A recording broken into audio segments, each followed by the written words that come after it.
سلام كبرات تخاتلتي نحجي بستدالوه علتاو الزيناتات اب تግራይ ዝርከቡ ኤርትራውያን አመልኪቱ ዝወጽ ሓበሬታ ኣብ ምሓራት ዘሎ ምዕጣቕ መንእሰያት ሓይልታት ትግራይ ዝበጽሕዎ ቦታታትን ጌታቸው ረዳ ዝሃቦ መግለጽን ኣብ መንጎ ሶማልን ዓፋርን ዝተኸፍተ ሓድሽ ግጭት ኣብ ኦሮሞ ዝቀርብ ዘሎ ክስታት ግዴታዊ ዕስክርና ሰሜን ኮሪያን ደቡብ ኮሪያን ዝተዓጽወ መስመር ክኸፍታ ምስምምዕንን ካልእን ዝደስስ ክኸውን እዩ። ኣብዛ ቻነል ድማ ናይ ወትሪ ተኸታተልቲ ንምዃን ሰብስክራይብ ክትገብሩ ብኽብሪ ይዕድመኩም።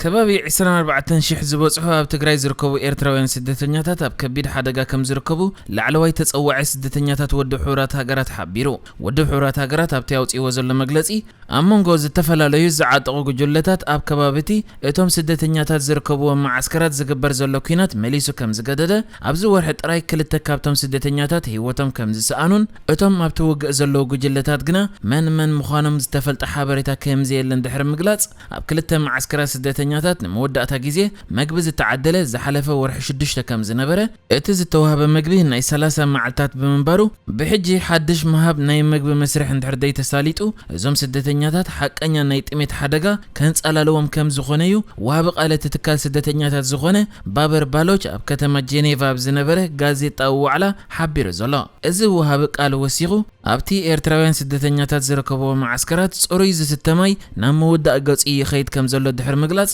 ወድብ ሕብራት ሃገራት ምስቲ ማዓስከራት ዝጸንሖ ርክብ ብሰንኪ ዘሎ ኩናት ካብ ዕለት 14 ናይ ዝወርሒ ከም ዘቋረጸ ይሓቢሩ። ካልእ ናይ ውድብ ጥዕና ዓለም ኣባል ዝኾነ ፈደላ ቻይ ብዝሃቦ መግለጺ ኸኣ ኣብ ትግራይ ሓያል ሕጽረት ናይ ጥዕና መካየን ከም ዘሎ እዚ ኸኣ በሽሓት ዝቝጸር ህዝቢ ዝጸሎ ከም ዝኾነ ብፍላይ ከዓ ኣብ ኩናት ዝተጎድኡ ጥኑሳት ከምኡውን ካብ ጾታዊ ዓመጽ ብህይወት ዝተረፋ ደቂ ኣንስትዮ ናብ ሕክምና ንምብጻሕ ክጸሎ ከም ዝኾነ ብምግላጽ እዩ ዘሎ ኩነታት ሓደገኛ መጠንቀቕታት ዝሰድድ ከም ዝኾነ ዘመልክት መግለጺ ዝሃበ።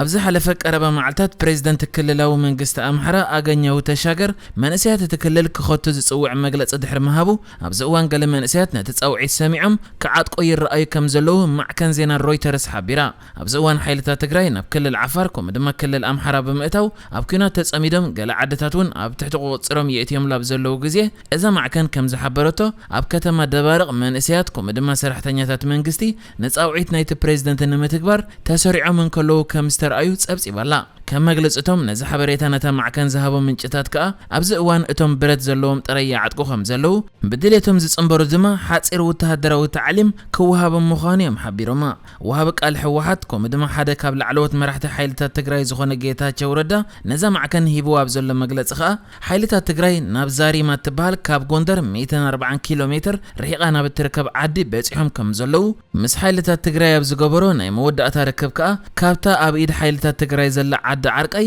ኣስታት 115 ኪሎ ሜትር ርሒቓ ኣብ ዘላ ጨውበር ትበሃል ዓዲ በጺሖም ከም ዘለዉ ከም ዝሓበርዎ ክገልጽ እንከሎ ሓይልታት ትግራይ ገና ገስጋሶም ክቕጽሉ ከም ዝኾኑ እዩ ነዛ ማዕከን ሓቢሩ ዘሎ። ጌታቸው ረዳ ወሲኹ ናብቲ ክንበጽሖ ዘለና ርሕቐት ክንከይድ ኢና ናብ ደቡብ ምዕራብ ምብራቕ ናብ ኩሉ ክሳብ ተቃውሞ ዘሎ ክንደፍእ ኢና ክብል ሓይልታት ትግራይ ገና ክጉስጉሱ ከም ዝኾኑ እዩ ኣፍሊጡ ዝርከብ። እዚ ከምዚ ኢሉ እንከሎ ድማ ነበርቲ ደባርቕ ካብ ማይ ጸብሪ ዓዲ ዓርቃይን ዛሪማን ዝተፈናቐሉ ህዝቢ ብበዝሒ ይመጽዋ ከም ዘለዉ ክሕብሩ እንከለዉ ኣብ ሕሞራ ዝርከብ ሓደ ናይ ፋኖ ዝበሃሉ ምልሻ ኣባል ከዓ ነዛ ማዕከን ሽሙ ከይሓበረ ሂብዋ ኣብ ዘሎ ሓበሬታ ህዝቢ ይኸትት እኳ እንተሎ ዝኾነ ወግዓዊ ስርዓት ከም ዘየለ ነቶም ዝኸቱ መንእሰያት ዘመሓድር ኣካል ከም ዘየለ መግብን ዕጥቅን ስንቅን እውን ዝህብ ከም ዘየለ ብምግላጽ እዩ ሰንሰለታዊ ወተሃደራዊ ኣመራርሓ የለን ክብል ነዛ ሮይተርስ ትበሃል ማዕከን ዜና ዝሓበረ። እዛ ማዕከን በተወሳኺ ኣብዚ እዋን ኣብ ትሕቲ ሓይልታት ትግራይ ኣትዩ ዘሎ ዓድታት ኣመልኪታ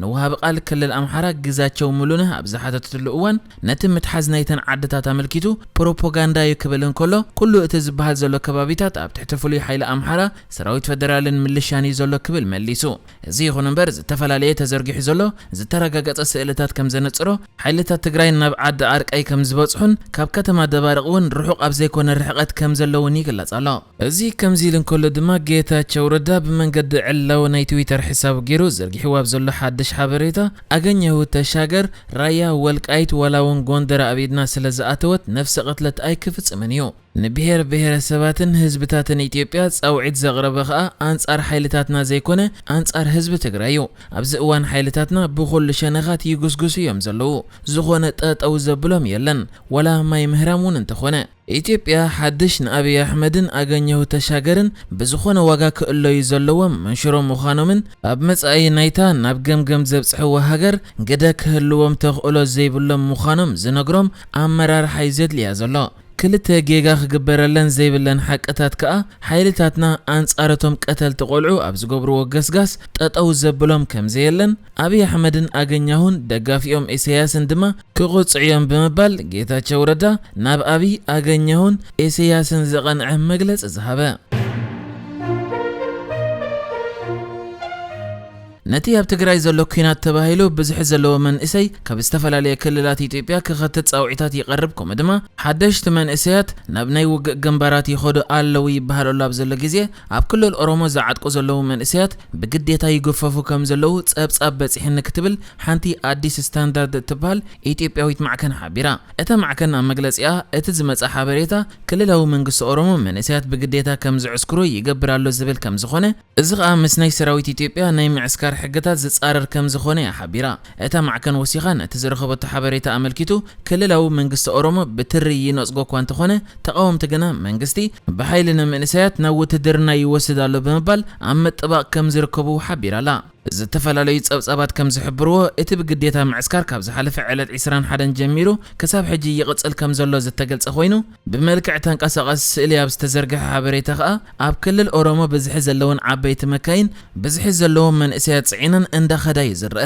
ክሳብ ሕጂ ብወገን ክልላዊ መንግስቲ ኦሮሞ ብመንገዲ ማዕከን ዜንኡ ገይሩ ወፂኡ ኣብ ዘሎ መግለጺ መንእሰያት ብብዝሒ ናብ ሰራዊት ይኣትዉ ኣለዉ ግን እቲ መስርሕ ብድሌት እምበር ብግዴታ ኣይኮነን ብምባል እዩ ዝማጎት ዘሎ በዛ ማዕከን ተጸብጺቡ ከም ዘሎ ግና ኣብ ሻሽመነ ሕነ ከይፍደዮ ሽሙ ክሕብር ዘይደለየ ምንጪ መንእሰያት ብግዴታ ይውሰዱ ኣዴታቶም ከኣ ክረኽብኦም ኣይፍቀደለን ኣሎ ብምባል ነቲ መንግስቲ ዝበሎ ብፍቓድዮም መንእሰያት ወተሃደራት ዝኾኑ ዘለዉ ዝብል ዘረባ ካብ ሓቂ ዝረሓቐ ከም ዝኾነ ዝተዛረበ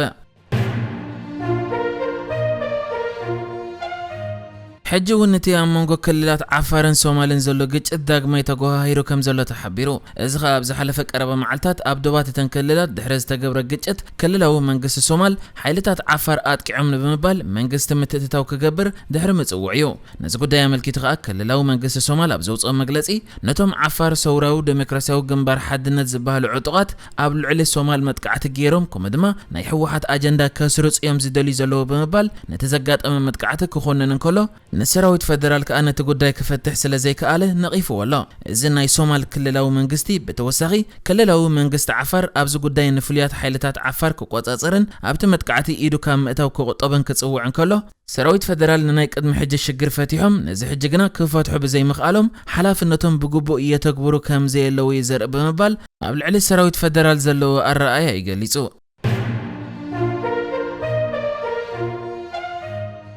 ሰሜን ኮርያን ደቡብ ኮርያን ብሰንከቲ ኣብ መንጎአን ዘጋጠመ ፍሕፍሕ ተቋሪጹ ዝጸንሐ ነተን ክልተ ሃገራት ዘራኽብ ብሰበስልጣን እቲ ሃገር ኣብ ጥቕሚ ዝውዕል ናይ ህጹጽ እዋን መስመር ዳግማይ ተኸፊቱ ከም ዘሎ ተሓቢሩ ካብ ወርሒ 4 ጀሚሩ ኣብ መንጎ መራሒ ደቡብ ኮርያ ሙን ጃን ኢን መራሒ ሰሜን ኮርያ ኪም ጆንግ ኡን ድሕሪ ዝጸንሐ ናይ ደብዳበ መለዋወጥ ኣብዚ ሕጂ እዋን እቶም ክልተ መራሕቲ ነቲ እንዳሓርፈፈ ዝመጽእ ዝነበረ ርክብ ንምምሕያሽ ነቲ መስመር ዳግማይ ናብ ስራሕ ክመልስዎ ተሰማሚዖም ከም ዘለዉ ተሓቢሩ ከምዚ ዝከር ሰሜን ኮርያ ነዚ መስመር ኣብ ዝሓለፈ ዓመተ 2020 ኣብ ወርሒ 6 ዝዓጸወቶ ኮይና እዚ ኸኣ ብሰንከቲ ሽዑ ተፈጢሩ ዝነበረ ዘይምስማዕ እዩ ነይሩ